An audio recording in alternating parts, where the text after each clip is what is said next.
Today, we are beginning our 3-round 2026 NFL mock draft. Just like the real draft, it's going to be split up into 2 days. Round 1 today, rounds 2 and 3 tomorrow. Super excited for it. I was at the Baylor SMU game today, so this is right after that horrible traffic. So I want to get this out to you guys a little bit sooner, but we ended up getting our ad approval, which is amazing. I want to make sure that, people and companies that invest in our show end up getting what they're paying for. So we want to give them an awesome show. Below my face is my board. It is everybody that I have graded in all 22, and this list goes on and on and on for 300 guys, all broken down into individual categories, also over on the Patreon. There are some rankings videos on the show. There are extended versions over there as well, and on top of all of that, I'm going to be posting exclusive behind-the-scenes interviews that don't really do well on YouTube. So those of you who have supported me over there, I want to give you guys some extra bonus content. Let's get into this, and quickly a word from our sponsor. Hi, y'all. I have once again teamed up with DraftKings Sportsbook to bring you guys an incredible offer. New customers can bet $5 to get $300 instantly in bonus bets, and on top of that, $200 off NFL Sunday Ticket from YouTube or YouTube TV. When signing up, make sure to use the code HMS. Do you love the thrill of live betting? Then DraftKings has you covered. Bet on live in-progress games as they happen. Stay in on the action and use your bonus bets on DraftKings same-game parlays for an even bigger payout. If sports betting is not yet available in your state, do not worry. You can still join in on the fun using a DraftKings daily fantasy option. I myself am in Texas, so that is something that I will be continuing to use. So this is going to be what it looks like. And what's awesome here is that you guys get to see a plethora of sports. This show focuses on football, but if you guys have a passion for anything else, you also get to partake. Sign up using the URL or using the promo code HMS. And a huge thank you to DraftKings for sponsoring this episode. And starting off with the number 1 pick, we are going to be using trades. I know usually I debate on whether I want to do trades or not, but since I'm splitting this up into 2 days, makes it a lot more palatable and a lot more fun to see the cascading effects of all of this. PFF did shift the draft order. Sorry for those of y'all who do not like when I very quickly scroll, but it is going to be a different scenario than we did last time. And we're pretty much up to date on everything, so do not worry. There are still some games and stuff that are in progress, but I want to be able to have a really good time. And if anything is that drastic, of course, we can always change it tomorrow, but I highly doubt anything will be that insane. After all, we have a whole ass season. And one more note, we do not have Arch Manning in this draft because I just don't think he's coming out. Simple. At number 1 overall, we have the Cleveland Browns. And multiple picks in this draft, sitting there at 1 and 10. 10 feels more like a position that you can go for a luxury like Caleb Downs here at safety. Obviously, I'm not saying that's what they will do when they're there because he is not going to be there. But this is a team where if you're sitting there at the number 1 spot, you most likely haven't seen enough to be able to you can't pass on a QB that you believe is a notable upgrade. Quarterback is the most important position to get right in the NFL. At the same time, it is the most costly to get wrong. And so people think, oh, you just need to throw quarterback.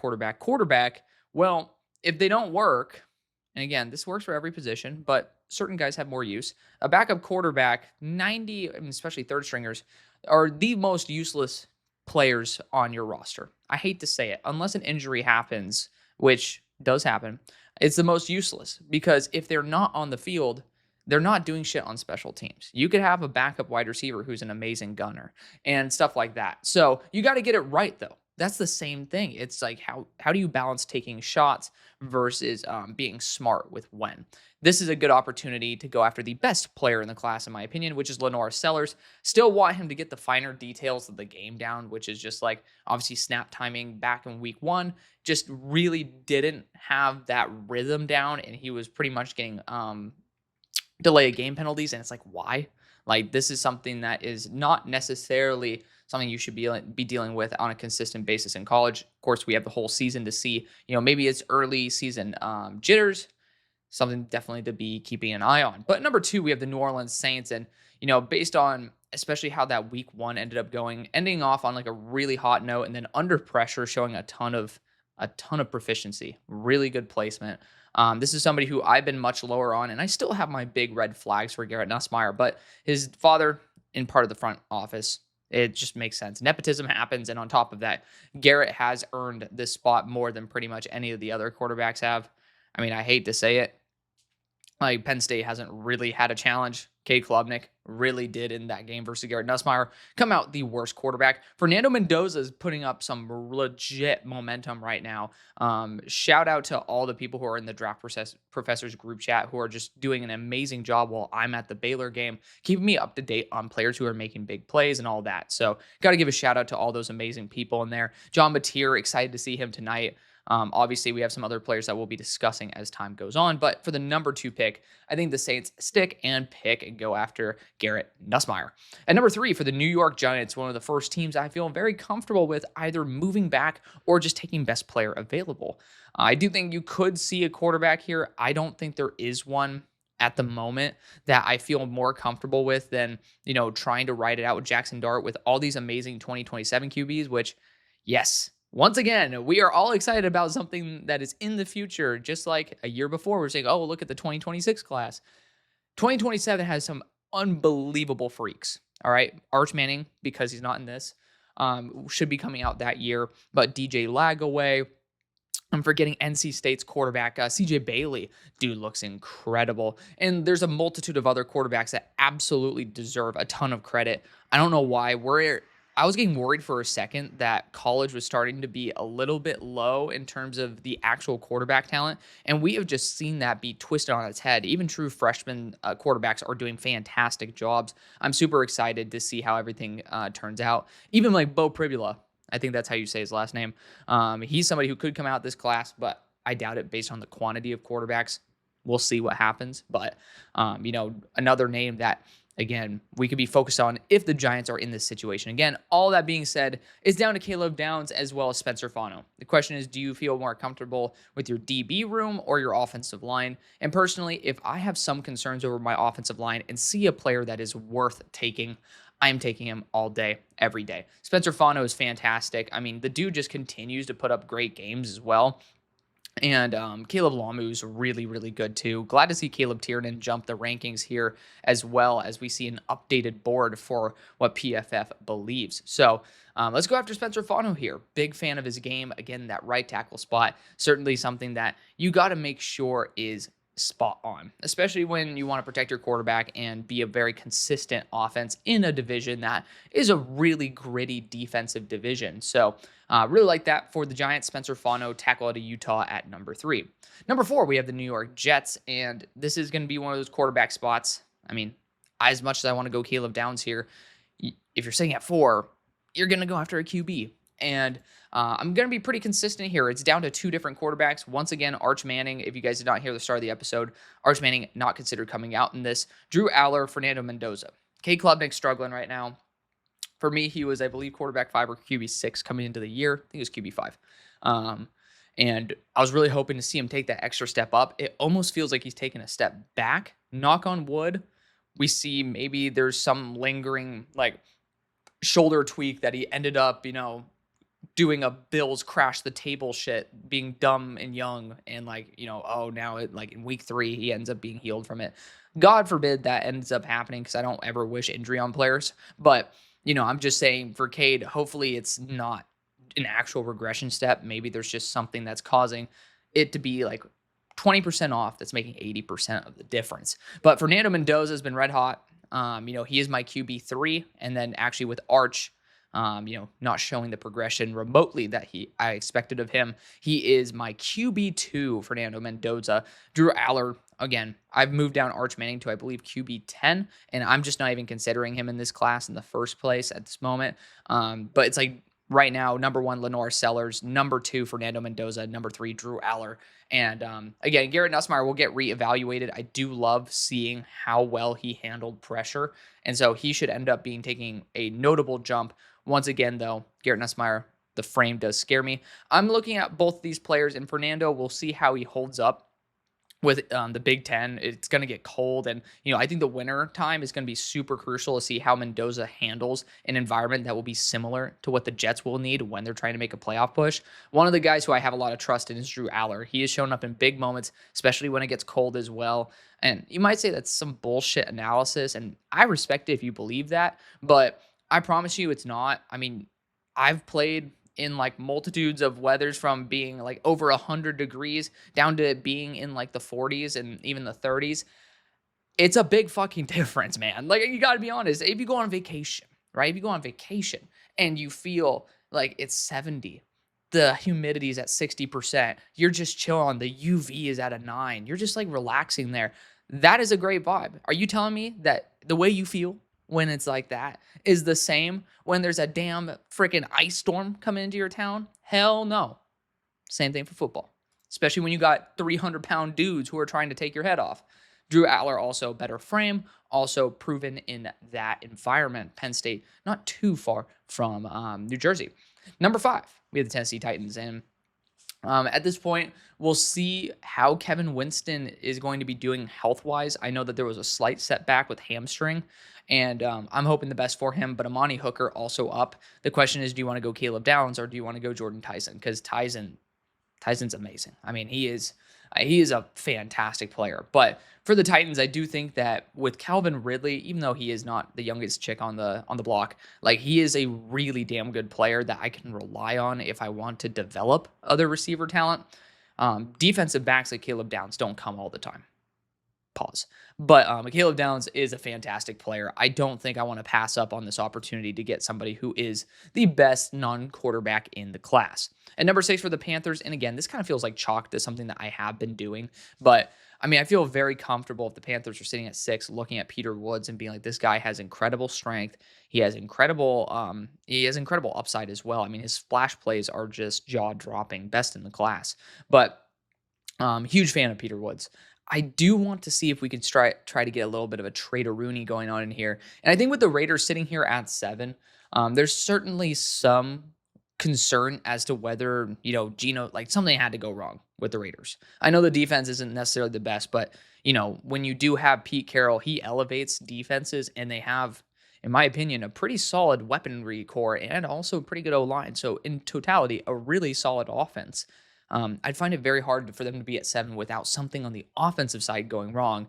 And usually your quarterback is one of those that could end up being a little bit more on the chopping block. And, if you're sitting here in your Indy, maybe it doesn't happen. You could roll the dice and see what happens here. But are you telling me the Rams aren't going to be excited to try to make a move like that? Especially with Levitt right now looking a little bit out of whack. And then, I mean, the Steelers, they're going to be lurking, because that's what we do. We just lurk. But I do think there's going to be some unnecessary pressure maybe to push the Indianapolis Colts up. And again, it is the Raiders of it all. If you do end up missing out on a QB and you're the Colts, like, that is one of pretty much the missing piece right now. And for the Panthers, I think personally I'd be looking for future capital from the Colts as well. I mean, getting a good balance here. You don't want to overload with picks personally. I know that it's a pretty risky strategy. Some people believe that you should, like, really try to load up on young draft capital. I respect it. I like to disperse over time. You guys know me. I always do this V route where you can end up getting, like, better picks in the future.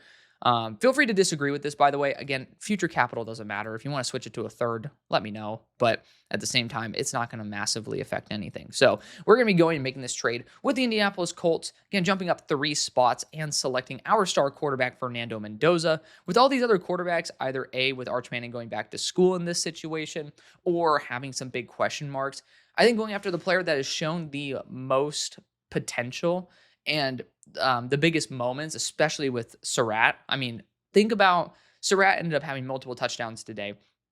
Elijah Surratt, wide receiver out of Indiana. Can you imagine that with one of the best hands guys in the NFL with Michael Pittman Jr.? I mean, I know they're not the exact same style, but I think Michael Pittman Jr. is the more well-rounded version of what we kind of want Elijah Surratt to eventually develop into, because Surratt right now is more so a jump ball guy. I mean, we're talking about Michael Pittman Jr. having some of the best hands in the NFL. I remember when he was coming out of USC, it was like, there's no competition. This dude's hands are the most reliable. So I think that Fernando Mendoza would end up thriving here in Indy. I think this would end up being an absolute home run selection. At number 7 for the Las Vegas Raiders, I'm going to be going after the best player in the class in terms of ceiling. Again, if I'm going ceiling here, I'm going to go Peter Woods over Christian Miller. If I have some, if I need the player themselves to get where they need to go, I might be trusting Christian Miller a little bit more. But Peter Woods, a fantastic player. Don't know what happened today with, with what Clemson's going on, but there's always mulligans I will toss in there. And Peter Woods, even versus LSU, statistically not a great game, but you actually watch it and he's making some big plays. I'm still perfectly happy with how Peter Woods has developed. Why the hell are the Bears at 8? What? I mean, I'm just processing this for the first time. The hell? That's crazy. And again, I'm not the one making this draft order. I like to follow PFFs just because, first off, I pay for it. So take a little advantage of that. Second off, you can't get mad at me. A little bit of that too. But most importantly, because it is something that can be outside of my control and then we can basically respond to it, which is what the draft order in reality is.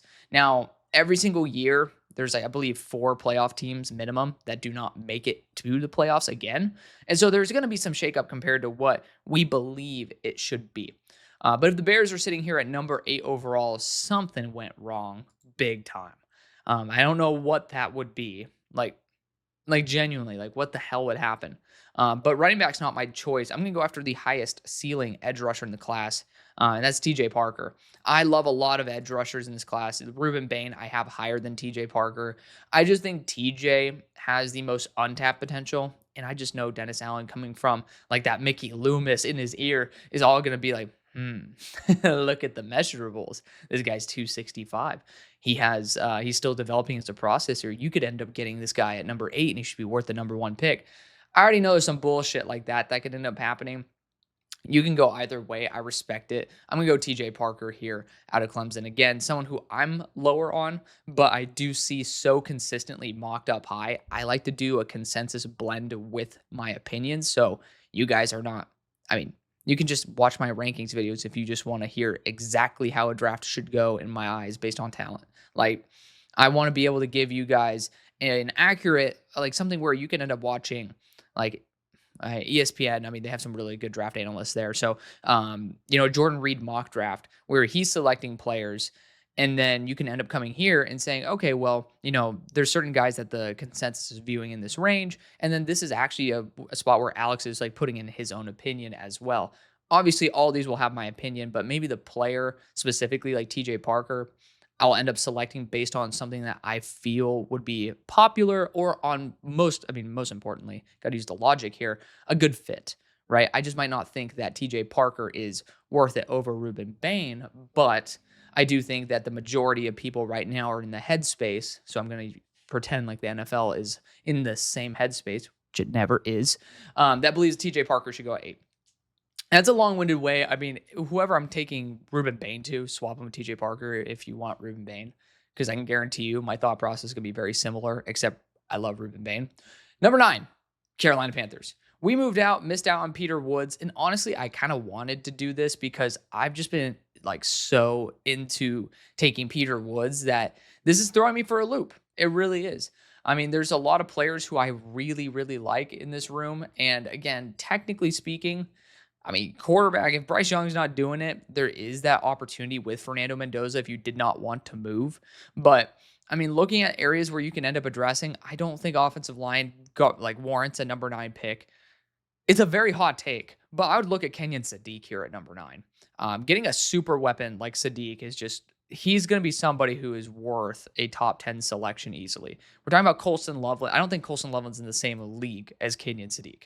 That might come back to bite me. Old takes exposed might end up calling me out in a couple years, but I mean, I just love it. I don't think a corner is worth this selection. I sure as hell do not think a linebacker is. And I feel bad for kind of just instantly taking all these snaps away from these 2 very young edge rushers you just drafted in Prince Umamuelen as well as Nick Scorton. Like, you're automatically guaranteeing that you're having to either cut like reps if they both end up panning out. Let me know what you think about that. But for me, I'm going to go and throw the massive curveball here and go after a superstar in Kenyon Sadiq. I mean, yeah, would have been nice to get Peter Woods. You could, of course, go Christian Miller here. But I do want to I want to put my stamp of approval on Kenyon Sadiq. We're going to go after that here. And again, we're talking about if the Panthers are sitting at number 6. we're not going to have Jatavian Sanders looking like an absolute superstar. We're not going to have, I'm forgetting the other tight end. I mean, Tommy Tremble's on there, but pretty sure you guys ended up bringing in another one. Like, the tight end room is not going to be creme de la creme, best of the best, if you guys are sitting there at number 6. Some shit went wrong, and it can easily be upgraded by taking one of the better blockers in the class, as well as the most dynamic weapon at tight end in the class. You're basically getting your own Brock Bowers here. Hot take. But I was going to take him for Los Angeles at number 11. So if you don't like that, he would have went soon anyways. But for the Cleveland Browns, already went after Lenore Sellers. We're going after one of my other favorite players in the class, Ruben Bain Jr., edge out of Miami. You just got to go best player available. Ruben Bain's grade is still from last year. Again, I'm only doing this in order exactly of my grades. I'm not doing any like personal, like, I need to move this player up. I'm not going to do that. I want to be fully transparent with y'all. Even if I'm wrong, I still want for you guys to trust that what I'm telling you is exactly how I feel and exactly what I think. And if I am able to do that and I'm wrong about something, we can find out why and then learn and get better. I really like how that ends up working out. But for the Rams at number 11, this is via Atlanta. How is Caden Proctor still at 16, man? Caden Proctor, he has a lot of room to grow. But right tackle would be the position number 1 that I'd focus on. And I'm not a believer in Francis Mauigoa. I'm looking at teams down the line. I mean, the Cowboys need that right tackle position solved. I mean, Terrence Steele was getting absolutely sliced and diced by Josh Uche. No disrespect to Uche, because he's actually pretty damn solid as a rotational edge rusher, but I mean, it was really embarrassing. And then I'm seeing a couple teams here that actually 3 in a row, technically 4 if you want to move Fontenot back to left tackle, that are all looking at potentially right tackle here. I don't think I can move away from this. Isaiah World has experience at both. Caleb Lamu is just the talent that I think is like one spot better, but I'm going to go after the talent here that has the experience on both sides here. I don't believe Francis Mauigoa is a tackle. I have him higher graded as a guard. We'll see what happens, but I do see a lot of his issues that definitely project to the NFL being that realm. Some dude is doing wheelies outside, and I'm so grateful I have this microphone. Shout out to Shure, by the way, Shure. If you guys are ever like looking to ever do YouTube, and like obviously this is a very expensive mic, do not force yourself to pay something for it. I ended up starting out with the Blue Yeti I found on Facebook Marketplace for like $50. It worked for 4 or 5 years, actually 5 full years. So do not worry. But this is just different game. If you guys did not hear that, then there you go. Free product advertisement. I don't know if my sponsor is going to love that, but I'm a really big fan of both this microphone as well as the camera. Actually, big shout out to Trevor Sigma. Speaking of PFF, he is the one who advised me on getting this microphone as well as this camera setup. So shout out to him. But number 12, Dallas Cowboys. We do have another pick in here at number 27. So once again, we are not going to be picking at 21 with them anymore. Love that. And we can talk about the Eagles-Cowboys game. I don't usually do like weekly recaps, so this is a really fun way to do it. The Cowboys definitely showed a lot of potential. CeeDee Lamb, multiple drops in big moments. Really not a fan of that. And I know that everybody, their mom, their dog, all of them saw it. All of them believe the same thing. And so I'm happy with the fact that we can just feel comfortable being honest here.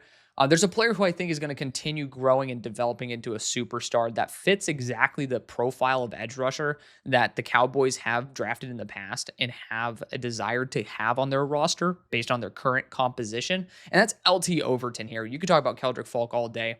I will listen, and I will gladly consider it. I think LT Overton and Keldrick Falk are synonymous. I mean, where are they at grade-wise for me? Keldrick at 29 and then LT at 25. Whoop-de-doo. I mean, a really, really good close range. I just have a lot of faith in LT Overton continuing to flourish as the superstar that he should be. And so I'm going to go after LT Overton here out of Alabama. Number 13, New England Patriots. Honestly, Keldrick Falk's not a horrible idea here. I'm going to pass on it, though, because I see an amazing opportunity to give Drake May a dynamic super weapon in Jordan Tyson, wide receiver out of Arizona State.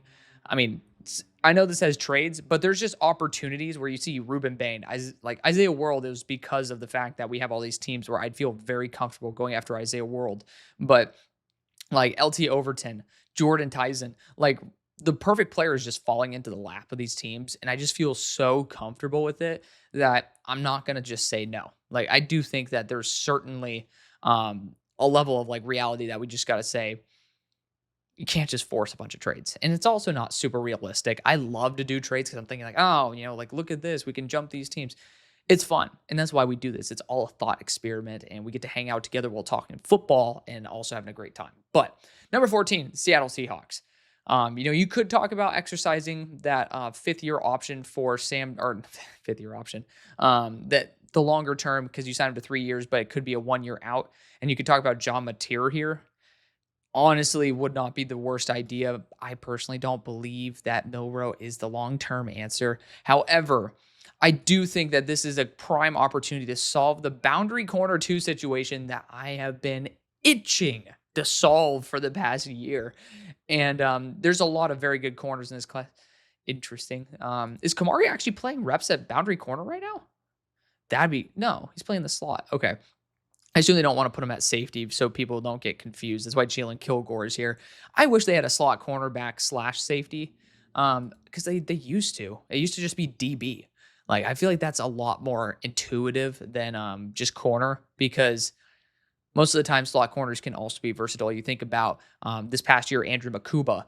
Do you think of him as a corner? No, he's a safety, right? But he plays a lot of slot as well back when he was at Texas, back when he was at Clemson. So all that being said, no idea why Mansour DeLane is at my lucky number, 117, but love him to death. There's a player that he is tied with that I would definitely consider here as well, and that's Keith Abney, cornerback out of Arizona State. But I know that PFF will catch up. It's okay. It'll only be a matter of time. The Mansour DeLane propaganda train is continuing here. And honestly, very similarly to how I felt in my gut that Mansour DeLane just fit perfectly at LSU, something about him just seems so freaking awesome in a Seattle Seahawks uniform. True boundary corner. Some people say he might be a little bit closer to 5'11 than 6 foot flat, but this dude is an absolute savage. I mean, he's so well balanced and he's also very smart, very good athlete. Like, there's just not much to complain about him. I think Abney has a beat in terms of like actual coverage skills, like the finer details of the game, but isn't the athlete that Mansour is. And Mansour has done a great job so far being an absolutely amazing lockdown corner. And number 15 for the Pittsburgh Steelers, I'm going John Mateer all day. I know I probably should have done it for the Rams, but at the same time, I'm so tired. What is it called? I keep forgetting. It's like people basically say like old, but then like gold. Old but gold, it's like the usual thing. Like snore and score. It's just boring to continuously do the exact same thing. Saints fans, I know that you guys feel that about me. But for the Steelers, I do think John Mateer, we'll see how it ends up working tonight. I'm not a huge fan that in his first game versus, I keep forgetting who the hell they played here. I think Northern Illinois State.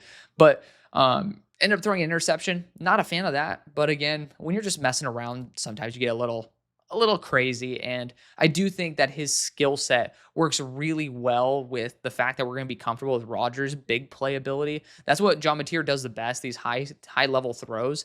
And you have a strong foundation right now in Pittsburgh with Will Howard. I don't know why the hell I forgot about him. I love Will Howard. And if John Mateer needs time to develop, I think Will Howard can end up really carrying the mantle and doing a good job. So definitely someone who's going to be investing in the long run here. At number 16 for the Minnesota Vikings, this is a team I feel very comfortable moving back if there is a player that a team wants to move up for. And yes, you are correct. I took John Mateer above Cade Klubnik. And this is probably the player that I want a team to move up for. And I could talk about right now the Rams trying to make that move. That's a little bit risky for the Rams. I know that Rams are very aggressive, but honestly, protecting their quarterback, I think, is absolutely cornerstone number one. Teams that could be looking for a QB, honestly, how many are there? There's just not that many that are looking for a starting QB at this point. So there is going to be one of these quarterbacks that fall. For me, the Steelers, I felt comfortable with John Mateer at that point. Keldrick Falk is one of those guys who I do think deserves a lot of love. Based on my board, Caleb Tiernan, left tackle out of Northwestern, had a little bit of a sluggish start, allowing 2 pressures in week 1. I'm waiting to see the official numbers from today.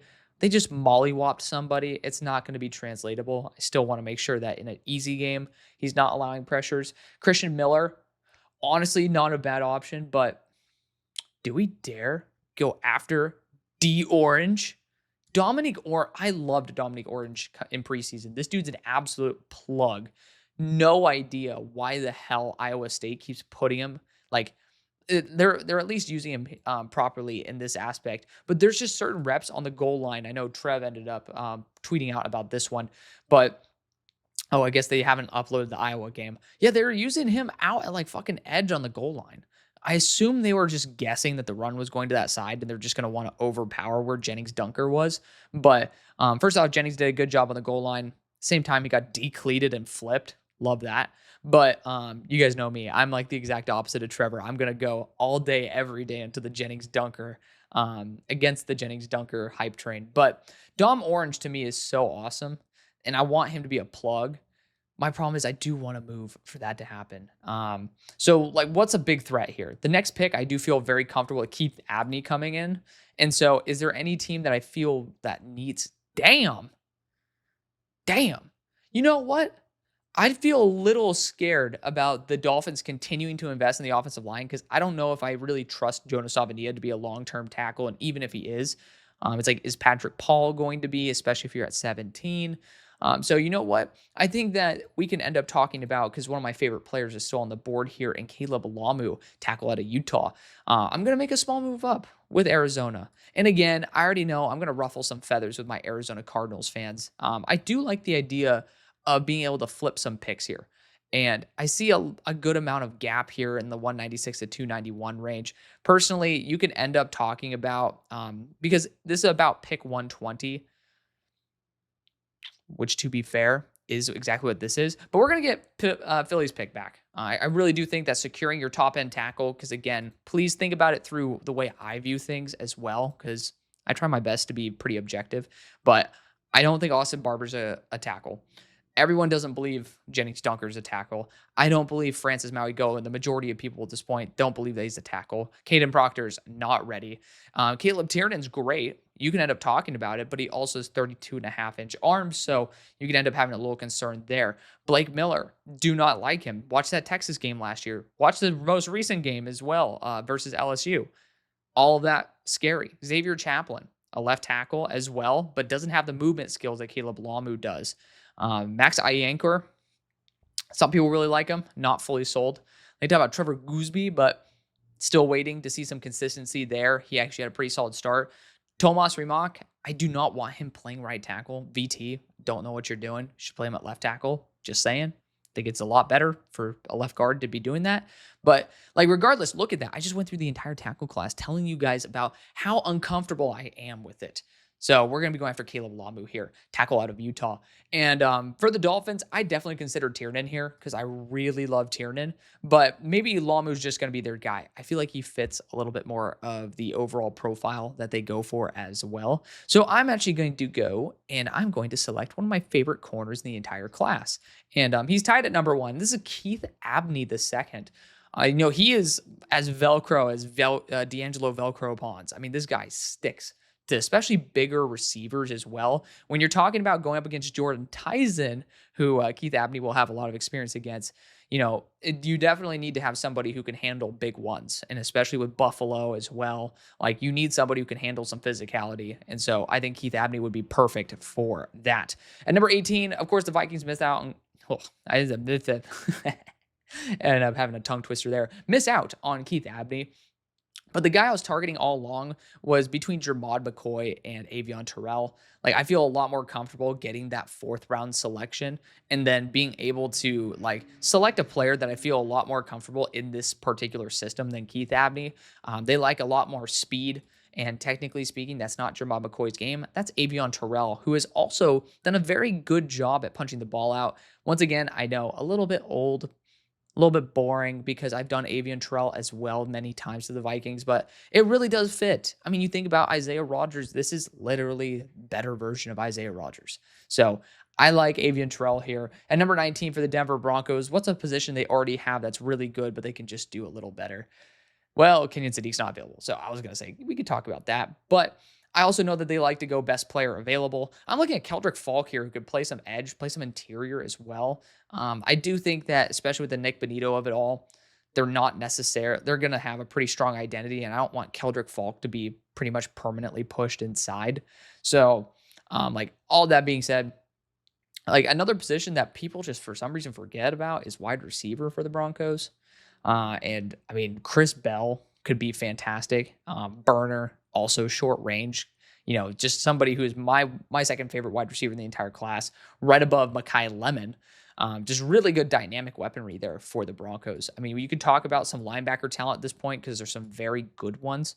I mean, Sonny Styles, Whit Weeks, got to give them shout outs. Kyle Lewis, like really good players. I do think maybe wait till round number 2 for that. Defensive back, Dylan Thiedemann is fantastic at this point. I mean, I know that defensive back's not the end-all be-all for the Broncos, but let me know what you guys think about that. I'll consider it the next time. Center certainly is not out of the question. I just think in the first round, it's a little bit extreme. But I want someone who's going to be a little flexible. I like this idea. I'm going to go Christian Miller here, defensive interior out of Georgia. Someone who can end up playing some, whether you want to go A gap, B gap. I mean, this guy plays pretty much everywhere. Again, limited snaps, but he's going up against Marshall. But someone who is just so damn dominant. It's just the best player available. And I feel like, especially when you get to take him before a team I always take him to, I just feel very happy with being able to give you guys a fun, toolsy player that can play across multiple positions on the defensive front. Crazy, crazy athlete, except for the top end speed. Like Christian Miller is amazing in short range, which is what you're kind of expecting him to do. But yeah, I mean, this is why you have Nick Bonito to be hauling ass, right? That's the guy you get pick sixes with, not Christian Miller. And number 20 for the Houston Texans. We still have Cade Klubnik on the board, and I feel like this is a range where you might see some teams that were like, well, let's pass on a quarterback, but maybe we feel comfortable. Ugh, damn. We really have sniped a lot of the quarterbacks. I feel like we overload quarterbacks as a community, and I mean, I'm going to obviously toss myself into this equation, but because it's like, oh, they need a quarterback. There's one that's remotely worth that value. We're going to take them. We'll see if that ends up being the case, but just every year we kind of get humbled because they end up like slipping, except for when Michael Penix went higher than expected. But all that being said, Houston Texans, defensive wise, they just know what they're doing. Defensive interior is this first spot where I would end up looking at it because you could talk about Dom Orange, who's just an absolute headache. Caleb Banks, who is, physically speaking, an absolute nightmare to deal with. If Kenyon Sadiq were available, I'd focus on that. But I am talking about running back here. The only reason I've let Jeremiah Love slip this far as well is because I am a little bit concerned with his tendencies to hurdle players. Like, I don't think he's on the tier. Like, Amari Hampton, I don't know why. The dude looks less explosive than he did at UNC last year, and I did not have him very high going into the year, and he's looking like 2023 Amari Hampton. I'm hoping to see him break out into 2024 Amari Hampton because I really did not like 2023 Amari Hampton, and I'm hoping that he's better, but Jeremiah Love right now is not the talent that Hampton was last year, and he's not the talent that Genty was. This is where Hampton went, but at the same time, I also think this is a little bit of a weaker top end of the draft class. And for the Texans, I feel like this is a really good compliment. And in round 2, I do start having my concerns over the players available. At 21 for the Chargers, I'm running this one in. I'm not doing any trades. I'm going Keldrick Falk all day, every day to play that defensive end spot. I just love it. I mean, obviously they have, they're notorious for having pretty damn solidly sized edges there, both in Los Angeles as well back at Michigan. At number 22 for the Washington Commanders, would have loved Keldrick Falk. Maybe should have traded up with the Texans to try to get him. But, I mean, there's still so many good players in this class. I mean, Cade Klubnik, once again, still available. Not moving me. But you can talk about wide receiver here. Honestly, definitely within the next couple rounds, you're talking about Chris Bell. I mean, we're thinking about it. Honestly, Chris Bell has the size of Debo. He's at the 220 spot. And this dude he just takes the top off of any defense. Yes, JMU, not the best team in the world, but honestly, like they are the most I guess a lot of people are awake now on the JMU train. I know that obviously their coach went to Indiana, but JMU still has a really good pipeline of players. Like they're still very underrated. This dude is just so damn good. I'm so excited to see Chris Bell in person here at SMU. I mean, certain players just pop out and you just like really see the it factor. I really like that. Let's get a dynamic playmaker here in Chris Bell, 6'2", 220. My biggest issue with him is that sometimes I think he takes a play off or two, but when the ball's in his hands, this guy is one of the most dynamic athletes. And again, he's 220. At number 23, Cincinnati Bengals. Again, you got Cade Klubnik here. But again, how many teams need a quarterback, right? Like there's just a certain point where the amount of teams that need one, it just doesn't make sense. Now we could talk about a team like the Raiders trying to make a move up for Cade at this point, similar to what the Giants did last year when they were trying to go after Jackson Dart. But let's focus on the Bengals right now. And when you're looking at Al Golden's defense, you can talk about Jermod McCoy. Personally, I'm not thinking like I think Davis Igbenogson might be a little bit more up the alley. I want a little more athleticism, and I'm happy to be proven wrong. Jermod McCoy, I just didn't like on drags and stuff. I was really concerned with his like straight line speed. I think his short range is solid, but the straight line speed scares me. And so I'm just a little bit more focused on someone who's going to be physical, but also have that straight line ability that I really, really like. But for the Bengals, I mean, you can't really go wrong here. They definitely have shown a desire to go after interior offensive line, but that's also something that we could end up not prioritizing and waiting a little bit. Wide receiver, no. Tight end, definitely could talk about someone like Max Clare. I mean, they're just accumulating pretty like average tight ends. If you want to talk about a running back to pair up with Chase Brown, I know that you have Taj Brooks. That dude had a billion carries, but Jonah Coleman's looking awesome. I mean, again, super excited to see him that he's healthy now. But, you know, I think the biggest issue that people continue to leave is that corner position. I just don't see it. What I do see is a need for Dylan Thieneman, safety out of Oregon. My top 10 player, number 8 in the class, really, really good IQ. It's hard to take safeties high unless you're Caleb Downs. Dylan Thieneman is just so damn good. Very underappreciated. Number 24 for the Tampa Bay Buccaneers. Very excited to be able to go and look at the edge class because David Bailey's just like my go-to guy. And I think I'm going to probably stick with it. David Bailey so far has been really, really good. I mean, again, we're talking about that 30% pass rush win rate versus some bums. I get it. But, I mean, he played only 15 pass rush snaps. He only played the first half as well, and he just did a great job. So really excited with how he's performing and continuing to perform. I will say wide receiver, if we did have Chris Bell here, I would continue to load up. I mean, just why not? And like Nick Harbor is somebody who I think would be a really fun option to replace Mike Evans. But Elijah Surratt in like round 3 is going to be so nice. I mean, I don't know why they haven't uploaded the game for today. I understand why, but Elijah Surratt is like, I mean, that's my dream fit now for him is the Buccaneers to kind of take over there. Denzel Boston, I kind of shit on him way too much in preseason. He looks a lot smoother this year. Same thing with Carnell Tate. I think both those guys took a big step up. But grand total, I actually think that one of the positions I want to target is tight end. The value is just not there for me. I'm going to be going after David Bailey, old but gold. Number 25 for the San Francisco 49ers. Again, just not many bad options on the table for them. I'd feel very happy with a multitude. Like if Dylan Thieneman were here, run that to the house. I know that you guys are excited about Marcus Siegel, but when you have a guaranteed upgrade there in Dylan Thieneman, who's going to be probably, in my opinion, a blue chip talent, you usually take that. But tackle is just the way to go with things. And I'm going to go after one of the safest tackles in the draft. I love him to death. Caleb Tiernan, my number 3 player in the class. Again, the 32.5-inch arms might scare some people at 6'8", but I mean, he's just somebody who is so damn reliable. Again, we'll see. I mean, again, they ended up going after he did not allow a pressure. There you go. We just saw it here first, but this is not something that I would ever put in a stock report because I think you need to look at teams that are translatable. So we'll see about it. I mean, he had only 7 pressures all last year and had 2 in week 1. I'm not a huge fan of that, but Caleb Tiernan, one of the most reliable tackles in the game. Super excited to send him to to San Francisco, but Los Angeles ended up doing a great job here. Isaiah World as well as Cade Klubnik. Again, this is, if I'm being honest, Cade Klubnik is kind of giving me like the same range as what we ended up seeing last year with Jackson Dart. Kind of like similar skill set as well, if you think about it. But I do think that Cade has a little less swagger to him. I need to have like an aura spot because Jackson Dart had too much aura to fail. That's on me for like not believing in him enough. But at number 27 for the Cowboys, we already took an edge in the first with LT Overton. Might want to go back and continuing acquiring some good draft capital. Like, not a bad idea in my opinion, but you could literally go edge rusher again. I just don't think the value is there.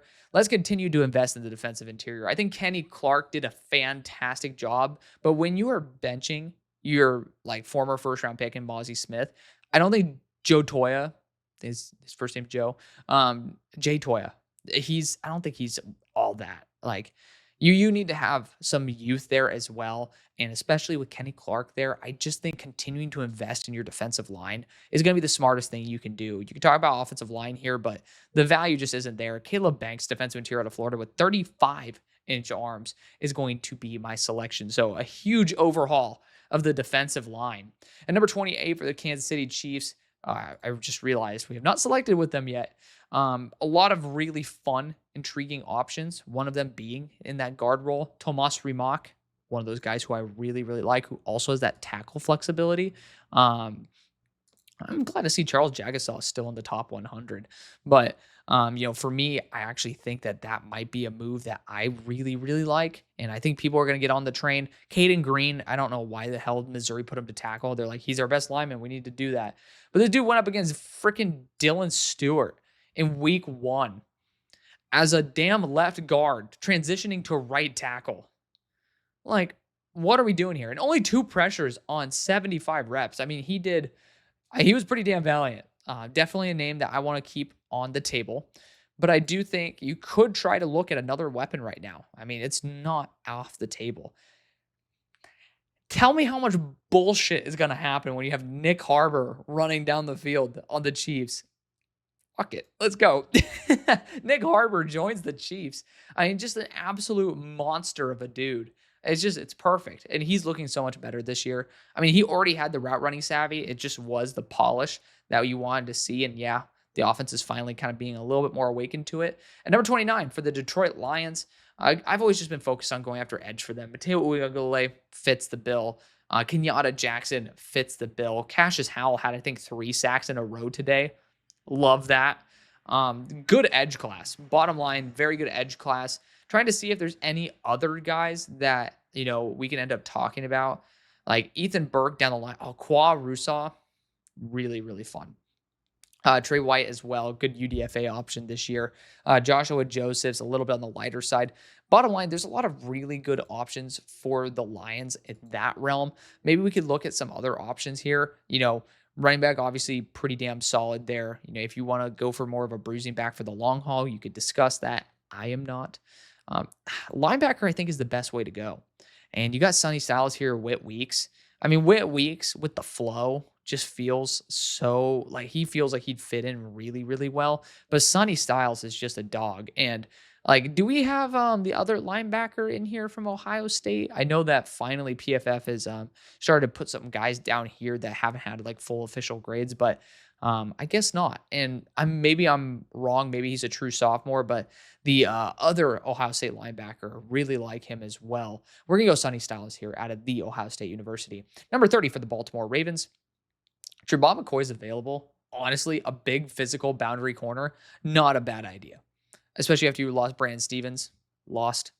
Pony up. I mean, I love Brandon Stevens as a SMU Mustang, but let's be real. I mean, he was letting up some big things. We're going to go Jamal McCoy, even with the injury red flags. At 31 for the Eagles, looks like the safety core is looking really solid. We'll see what happens with Coop. When you guys were in base, if I'm not mistaken, he was playing boundary corner. And I'm hoping that, I don't know if Jacorian's going to be able to really elevate as that true corner too. Just a little too grabby. And again, if we want to do that, that's Davison Igbinosun all day.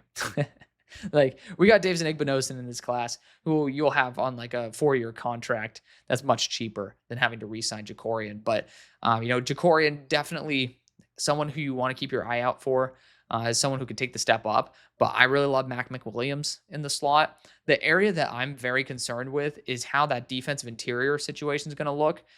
Dom Orange would be the guy who I'd go after. Oof, I did take the guys who I really, really like for the Eagles on defensive interior. Because Dom Orange would replace JD. And JD's looking damn good right now. Morrow was surprisingly underwhelming. I'm very sad about that. I really wanted something from Moro Ojomo. Like I was very surprised to not see him elevate his game to that level. That was very disappointing. Now, it's just you could talk about that wide receiver 3. They've done such a phenomenal job. The biggest area though is tight end. I think we all can agree that the number one area they need to target is tight end. Now the question is who, right? And we could end up taking Miles Kitselman, who I love. I love Miles Kitselman. And how's he done this year? We can look at this together, do a little research. Versus Syracuse, 3 targets, 2 receptions, 10 yards, and a touchdown. At least got a touchdown. Good on him. 50% contested catch rate. So, I mean, definitely not someone who's going to be garnering currently first round projections. Definitely someone we can keep our eye out on. The reason I'm a little worried about Max Clare is this: 243. He was listed 235 coming into the year, so maybe he added a little bit of mass. He did have a drop. Why don't they have drops? Is like you can end up just adding a line here at PFF. Oh, there you go. Okay, I stand corrected. That's on me. Yeah, one bad drop on the sideline, which is why he got graded so poorly. But Ohio State has not opened up their passing game, and it kind of pisses me off a little bit. But Max Clare is kind of a scrappy blocker as well. A lot of tight end usage for the Eagles for how poor your tight end core is. But I will go after the consensus 2 here in Max Clare. And at number 32 for the Buffalo Bills, getting dynamic firepower is just usually the way I roll with them. And honestly, I don't see a reason to change that.